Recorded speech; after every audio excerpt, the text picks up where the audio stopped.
in verse 5 through 13, we see the centurion ask Jesus to heal his servant. And Jesus asked him, "Am I to come and cure him?" And that centurion's response is one that many Catholic Christians are familiar with when it's repeated in the receiving the Eucharist, communion. And it says, "I am not worthy that you should enter my house or under my roof, but only speak the word, and I shall be healed." Jesus said he had not found such great faith in all of Israel. And he told the centurion, "Go, let it be done for you as you have believed." Jesus spoke the word, and the servant of the centurion was healed. Jesus healed from a distance with a word. He healed a man he'd never seen, and he didn't even touch him. Now, as we move into verse 14 and 15, we see Jesus heal Peter's mother-in-law. Peter's home was actually the headquarters for Jesus when he was in Capernaum. Peter's mother-in-law was ill with a fever, which was probably malaria, and he had come from the synagogue. He dealt with the demon-possessed man and healed the centurion's servant.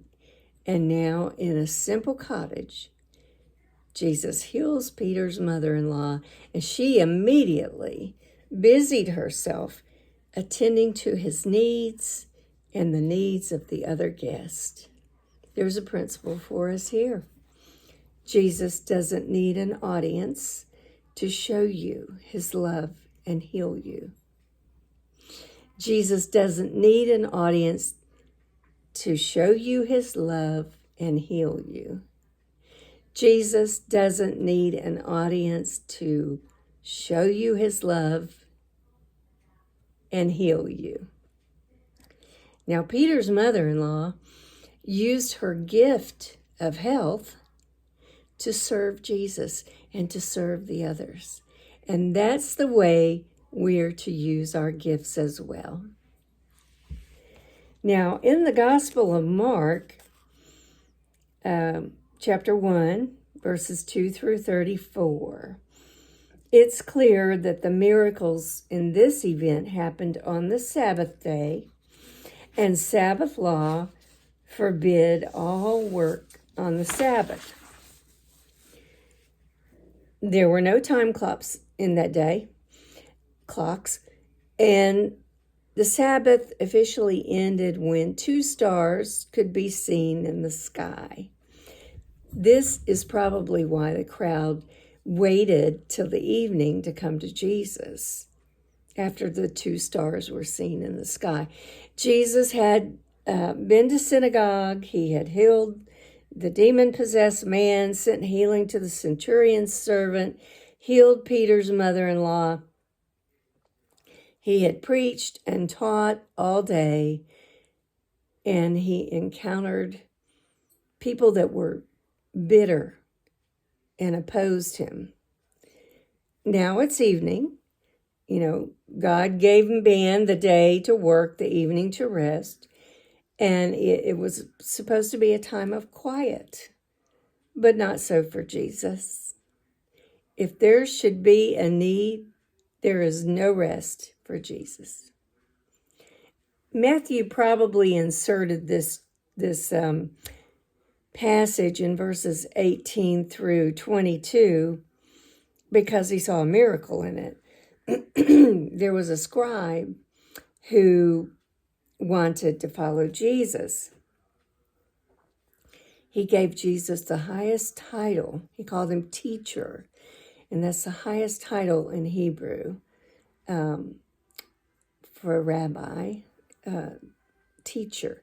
To him, Jesus was the greatest teacher he had ever listened to. And it was a miracle that any scribe would give that title to Jesus and wish to follow him. And Jesus told the scribe, what to expect before he committed to following him. He wanted men that knew what they were doing. He didn't want followers who were swept away by a moment of emotion. So he gave him the hard details about the sacrifice ahead of him. And, we do a disservice to people if we're not honest. And Jesus was uncompromisingly honest. No one ever could say they followed Jesus under false pretenses. Here's your principle. The way to glory always involves the cross. The way to glory always involves the cross. The way to glory always involves the cross.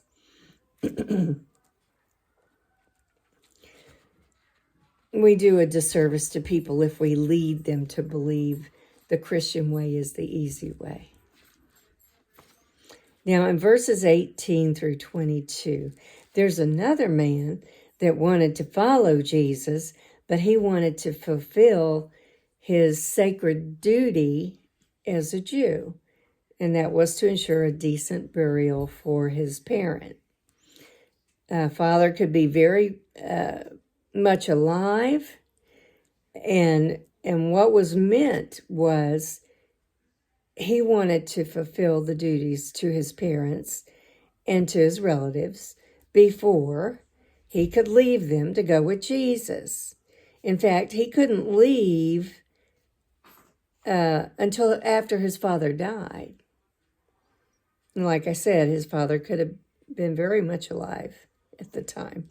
And so, he might not die for years. Anyway, in other words, he was saying, I'll follow you someday. When my father's dead and I'm free to go. In other words, he was putting Jesus off. He was putting himself off.